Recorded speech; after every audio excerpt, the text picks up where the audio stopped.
Hi, Aries, Sun, Moon, Ascendant, or Venus. This is Dane, and I'm going to be doing your angel number for February 22nd, 2022. So the angel number 2222. Now, before we begin this reading, let us clear the energy space, raising our own energy vibration and releasing any negativity. So take a nice deep breath in, exhaling whenever it feels comfortable for you.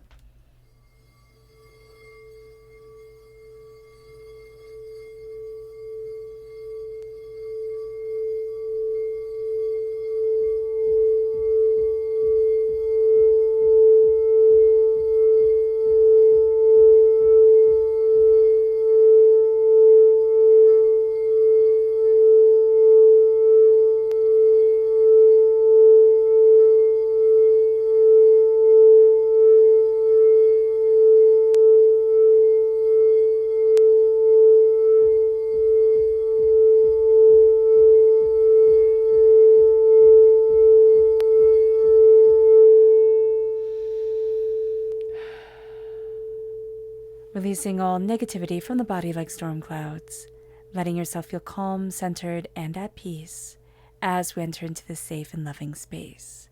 And I'm sorry if you can hear that banging in the distance. I don't know what that is. Okay, so let's see what the tarot has to say. Aries, angel number 222, Aries, February 22nd, 2022. Angels and spirit guides, show me clearly. Guide this reading and show me clearly. Angels and spirit guides. All right, so at our bottom is our rooted self. The left-hand side is our inner self. The top is our emotional self. And the right-hand side is the public arena, the public self. So let's look at what the cards have to say. We have the lovers, and not the lovers, the two of cups, the minor arcana lovers card. And we have the queen of swords. So that's beautiful coming together. We have the 8 of wands in our inner self. And we have the 4 of swords. So everything is moving quickly. We're going to need to rest. We're going to want to keep on pushing, but we're going to need to rest. It's going to be important. Then we have the Ace of Cups, which is absolutely beautiful, and the Wheel of Fortune at our crown. And in the public arena, we have the Hangman. We're starting to see things very differently. And we have the Queen of Wands, which is us. We're represented by the Wands in the minor arcana. We're represented by the Emperor in the major arcana. So this is a very powerful time. We can absolutely see this. This aligns also, this angel number day also aligns with Pluto returns. And Pluto is returning to the same spot that it was in 1776 when the United States was founded. So this is a very exciting day. It is a very powerful day. Let's look at the energy we are to be mindful of. Angels and spirit guides, show me clearly. This is the Chariot. We're going to need to be mindful of letting our emotions very much get the better of us. This is Cancer energy right here. But yeah, there's very much a sense of either our emotions getting the best of us or people using emotional manipulation on us. And, kind of like the subconscious and the conscious not really falling into alignment, kind of being pulled one way or the other. We are really going to have to be aware of that during this time. It moves us to our chakra energy.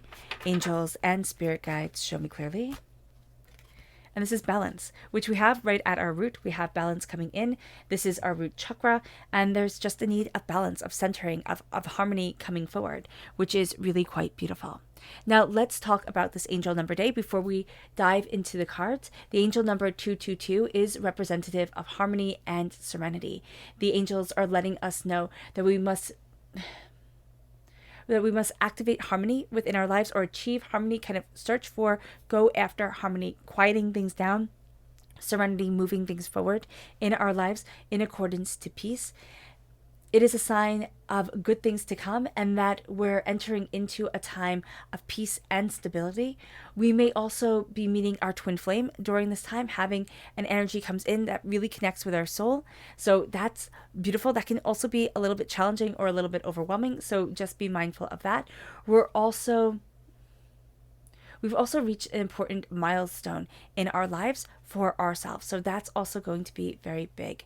Now, biblically, if we're going to look at the Bible for things, the repeat of the number 222 is linked to the coming of Christ onto earth. So that is a resurrection of power, a resurrection of self, very much coming forward, which I think is really beautiful with the Pluto, going into the Pluto returns, that type of sense of serenity, harmony is coming into our lives type of deal. It all is kind of coming full circle, which is really quite beautiful.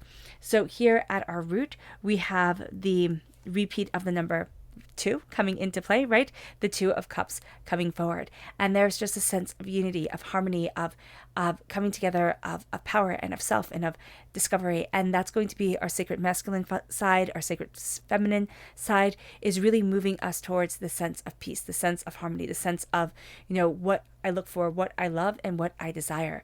It brings us to the Queen of Swords. We're not going to be taking any nonsense from anybody. This is very much stating what is needed, speaking plainly, speaking clearly. It's kind of like very much like Confucius said, name things clearly. During this time, we're going to be seeing a clarity towards our peace, towards what we desire, towards our stability.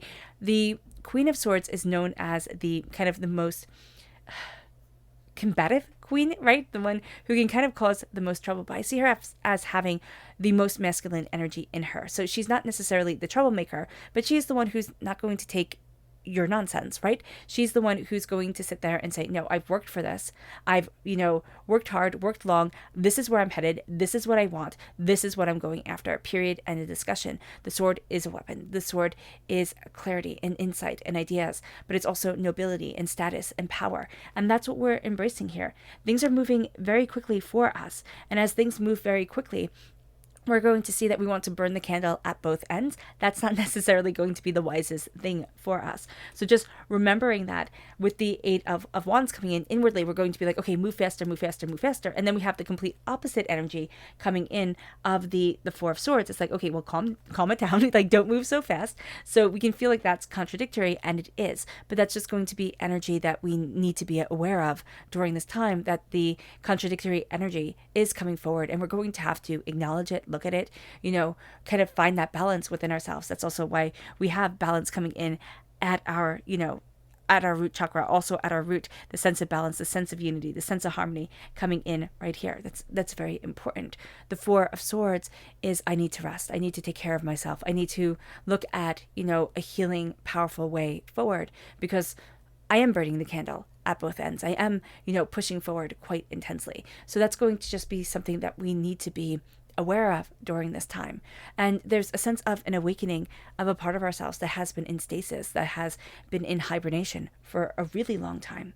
It brings us to this place emotionally of cleansing. There's a sense of our emotions coming forward, our emotions coming out. There's a cleanse, there is a healing, there is a sense of a release that leads us to more. And that's a really beautiful thing. So here there is that sense of my heart is releasing a lot of the pain that it carries, a lot of the hurt that it has carried for a really long time.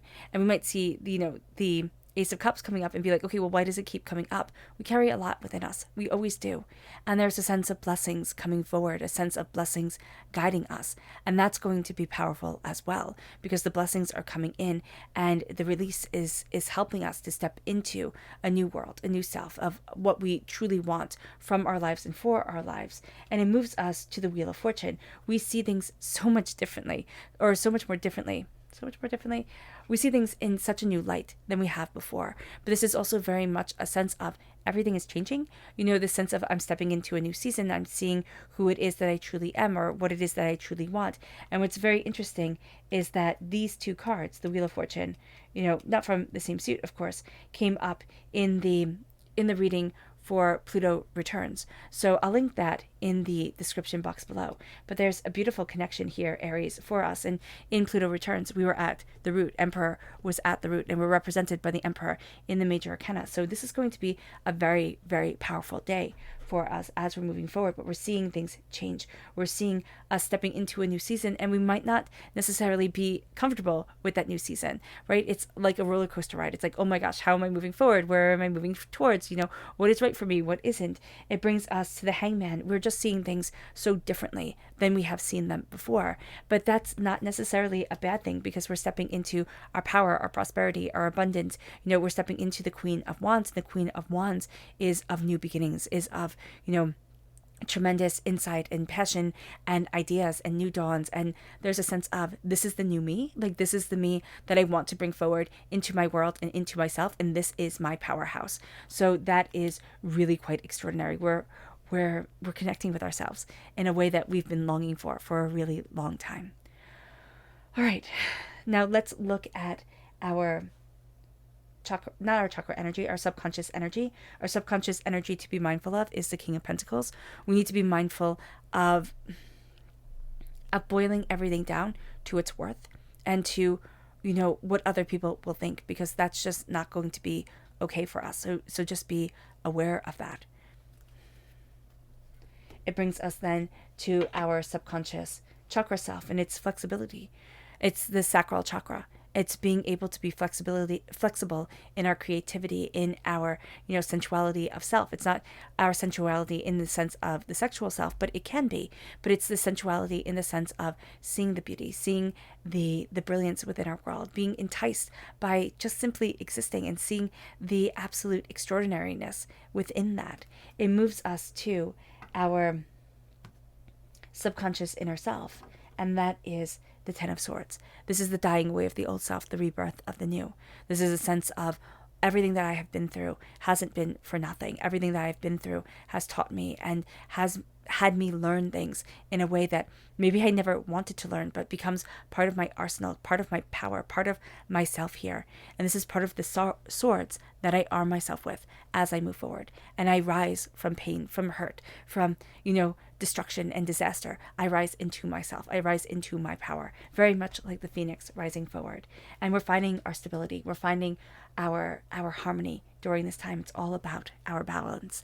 And that balance brings in the harmony for our hearts and for ourselves. All right, Aries. I hope this reading has resonated with you. I wish you nothing but light, love, peace, and happiness. May harmony always be with you. I'm sending loving, healing energy to each and every one of you. I love you all, and stay safe. Let's end this reading with a meditation, a clearing away of negative energy, a raising of our positive energy as we embrace the power and the blessing of this time. So take a nice deep breath in, exhaling whenever it feels comfortable for you.